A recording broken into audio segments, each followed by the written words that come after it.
Hi, our guest tonight is Mr. Ian Coutts. I guess farm manager would be a good description, Ian, for one thing, and owner of Energy Dodge. Yeah, and Coutts Agro at basically Kindersley, Flaxcombe area. There you go, I stand corrected. How long have you had the dealership now? We've had the dealership, I guess 2 or 3 years, and I guess farm, I guess a lifetime really. Right. And what was the big drive to get into the dealership? To the dealer, I guess it was more. It started out as an investment me and my wife had made, and just turned into more of a more hands-on operation as time went by. Right. And it seems very successful. Every time I'm in, there's always somebody in there, so that's good. Yeah. And it seems like you have a lot of inventory there right now, which Yes, is we do, yeah. hard to get. Yeah, no kidding. And you said you're also a farm manager. You Yes. look after a lot of acres of farm. Yeah. And if memory serves me, you were the owner at one time of Cameron's Clothing. Yes, I was. Yeah, and I sold it to Stu, I guess, several years ago. Yeah. Okay. And how long did you have that store for? About 20 years, I guess. Oh my! Yeah. So you started that originally in the mall? Yes, yeah, we Oh, did. Yeah. that's cool. I think about 1989, maybe. I guess. So Okay. quite a while ago. Yeah. Yeah, and Stu's done a good job with Yes, this he has, yeah, up till yeah. now, so that's great. Yeah. You're happy to not be in that business? Yes, I am. Yeah, yeah. I do miss it though. It's retail is a fabulous business. Well, you've got a great staff there from what I've seen to Energy Dodge, and I'm sure that makes life a lot easier Yeah. for you. Yeah. it does, Absolutely. All right, I'd like to just kind of head back a little bit to your clothing company, Cameron's Clothing. Did you have a plan to get out of that business when you were into it? Well, I mean, we had Stu, the current owner, and he'd worked alongside me and with me for, since I really started the business. And when me and my wife decided to step away to pursue some of the other stuff that was starting to get us very busy, Stu took over and really took the business to the next level. I've always thought Right. he really focused on on a younger sort of group that really that business exploded, Yes. and the female girl side of the business took off so much for him and stuff like that. So yeah, no, it was that business definitely benefited from it. I always thought from a change Yeah. ownership. Yeah. I at first I thought I didn't know how it would go without us, Right. and like I said, it flourished really. So. And I know he's got a very loyal clientele there as Absolutely, well. yeah, he's done a fabulous job. And in my last few conversations with him, I think he would be looking for someone else to take his place eventually yet. Right, yeah, and I mean it's a business likely that lots of people would love to have, but I mean I don't think maybe people realize how hard Stu has worked. I mean he's logged a lot of seven-day weeks, Absolutely. 365 day years. And even through this COVID, he's Yeah. still been very Yeah. busy, Yeah. which is great. Yeah, and So- I mean I think he's I suppose he's got a plan of stepping back sometime, but he's He might not be ready quite yet. right, yeah. Perfect. He's only 19 or 21 or whatever else. So it's- He may feel that way. Right. I'm going to go back again before that then to the farming business, and that's something I think you've been in the longest. Right. So you, I presume, were a farm kid growing up. Yeah, I actually was farmed. My dad farmed at Marengo, Saskatchewan, so Okay. not very far from here. Right. Yep. And how much land did he look after? My dad had about 2 sections, I guess, about Okay. 1,200 acres, give or take. That ebbed and flowed a bit over time, but that was I guess a little bit more at times. So when you were growing up, did you kind of figure that this was going to be your life, being on the farm? Oh yeah, I always felt I would make a career in agriculture in one form or another. Right. Did you have to go take any schooling for that? Yes, we did, and I went to U of S only for I think about a year and a half. Okay. Since that time, I've took several different courses related to agriculture, but I mean that likely we focus now on hiring a lot of ag grads, Okay. so we have a good core, and a lot of that is, yes, the ag is a benefit, but also just I mean it gives you that little bit more disciplined manager and stuff for Right. for the business. And I take it the education part of it, I think, is as or more important today than ever. Yeah, absolutely. I mean, farming has evolved now to, I mean, over my lifetime, it's not, I'm not quite so that I've seen horse-drawn equipment, but very primitive Yeah. agricultural equipment to, we're very close, or actually we're there to autonomous travel through That's fields true, now. yeah. So, I mean, that's in one career, we've went, so there's not many industries that can have evolved that much in That's true. in a short time, right? That's So, I right, mean, and- it's a phenomenal industry. And having our our chamber office out of the museum, I've seen a lot of old pictures of the old equipment, and wow, you can't believe, and how that you're right, how that's evolved, and now you have combines that are driving themselves, Absolutely, yeah. and that's crazy. Yeah, yeah. Our grandfathers would be turning over; they Yeah. wouldn't know what to Yeah. do. I mean, and because I don't think maybe our grandfathers really could ever think where this would get to by now. But I mean, for us to be able to look back and see that, where is this going to go? I don't know. But I mean, it's a fabulous industry. I mean, we're feeding a hungry world, and it's a great industry. It's a very necessary industry, Absolutely. and I think your average person in the city, anyway, just doesn't really know how that works. No, but I mean, I think there's not many people in Saskatchewan that are much beyond, a generation removed either. Mhm. So I mean, I know even, my siblings that have went on to careers as, as teachers and other things. I mean, they still have a tie, and and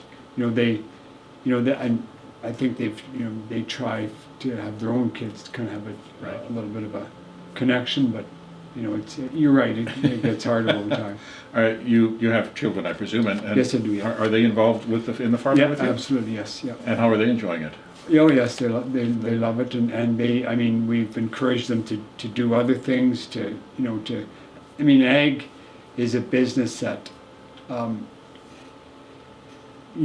lot of people are in by default. Their dad owned a farm, so they're farmers, right? And you don't really maybe see that in any other industry other than ag. So I mean, it tends to, sometimes there's a lot of people in ag that maybe have went and done something else. Right. But I mean, it is what it is. So I mean, that we try to encourage them to, to at least. I have one son that actually is a chef. Oh, wow. That he kind of goes between the farm and the chef. Another one that's in the finance industry, and he has an association with the farm, and another one is a full-time farmer. Wow, that's awesome. Yeah. So when you get busy in your farming season, how many people do you have working for you? We would have in excess of 50. That's a lot, actually. Yes. Yeah. Yes, Wow. Yeah. And you have a lot of combines going on. Yes. Especially in the fall, of course, for Yeah. for harvest. It's pretty impressive to see them all. Yeah. Yeah. It's a lot of equipment. Yeah, no kidding. That's worth a lot of money too. Yes. Yes. Yeah. Ian, you've seen a lot of changes in the farming industry, I think, since you were a young kid. What would be the most, I'm not going to say revolutionary, but maybe the biggest change?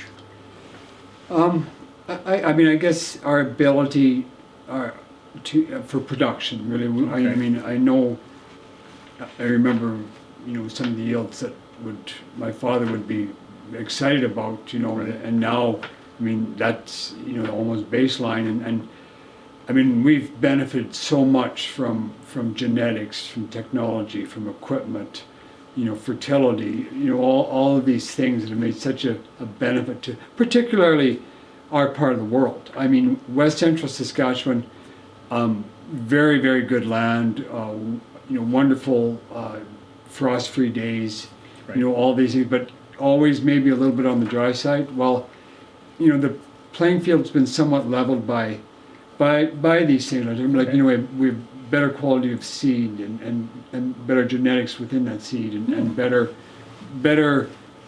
equipment, for planting and for harvesting Right. and better ability to measure soil fertility and so just in time fertilities and all these things that have really lent itself to, and really it's helped all of agriculture, but it's really benefited West Central Saskatchewan, and I believe made it one of the better places in the world to farm. Cool. How big a part does chemicals play in that, like weed control or whatever? I'm sorry, I'm a real novice at farming, That's fine. so I don't know all the right terms or the right things to say, but I know sometimes chemicals can cost a whackload of money, depending on how big a farm I guess you have. Yes, and they do, but I mean it's all part of the production cycle too, and I mean all farms and producers are very cost conscious, and I mean so they're not just willy-nilly spreading chemical around, and we have to be very careful now, because I mean we can build resistance in our soils and in our crops, so we have to manage our rotations and correctly use. I mean I think a misconception is that maybe there's too much used on crops, but I think correctly used is a better term, and used in a responsible manner. I mean, and it's we want, nowhere else on this planet is food produced so cost efficiently as it is in Western Canada. We're low cost, high production producers. Right. And it sounds like you've got a great bunch of people working for you. Absolutely, yes. I have, like I said, we have a very strong core of people, and we've been able to, you add a couple a year, and we've got, I would think, a farm my size sometimes has some negative connotations because of its size, and the family farm definitely has evolved. Yes. I'm not going to disagree with that, but within my farm, I have likely at least 12 to 15 families with kids in schools and Okay. sports teams, and these families are contributors to the communities, Right. and their spouses have occupations, and so I mean, the agriculture ebbs and flows, and I mean, we're definitely, it's a rising tiger right now for sure. I mean, commodities are strong, and everybody wants to farm. So, but I mean, agriculture and in particular in West Central Saskatchewan, if you looked around, it definitely went through some, 80s and 90s maybe weren't great for a lot of producers, and that comes and goes still to this day. But for the most part, it's turned into a pretty good industry, and I have several employees that make well in excess of $100,000 a year, and that's, Wow. and I mean they've built homes. Their kids go to universities. They're able to have very good quality of life, and they're they're able to spend times with their families. So Yeah. we're proud that we have that, and Yes. we're proud that we're that our farm is part of the community. It's I think we benefit from the community. And I think the community benefits from Coutts Agri. Yeah. Absolutely. Now you said the family farm from yesteryear has changed, of course, Yes. and it's pretty hard, I would assume, for someone to start up a farm today. Yes, it is, and it's not necessarily impossible, though. It can be done, and I mean it takes an appetite for risk, I guess. But I mean, I know of a friend of mine that's he's a businessman that's decided to take it up this year, and I mean There you it's and he will do well, so. Follow your passions. Yeah. Yes, absolutely. Yeah. That's awesome. It's at the end of the day, it's a business, and Yes. I mean and if it has to be run correctly, and no amount of equity is going to keep a poor businessman in business.